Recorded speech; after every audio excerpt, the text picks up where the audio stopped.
কি ব্যাপার ভাই, আমি যেখানে নামাজ পড়ছিলাম তুমি সেটা দেখোনি? হ্যাঁ দেখেছি, তো কি হয়েছে? তুমি কি জানো না কোনো নামাজি ব্যক্তির সামনে দিয়ে যেতে হয় না?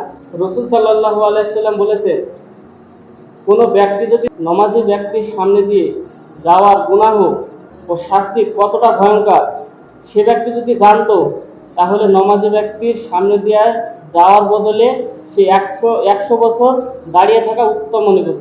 সেই জন্য তোমাকে নামাজের মধ্যে বাধা দিয়েছিলাম। ভাই আমি তো জানতাম না। এখন তো জেনে গেলে, ইনশাল্লাহ আর কখনো ভুল করবে না। ইনশাল্লাহ।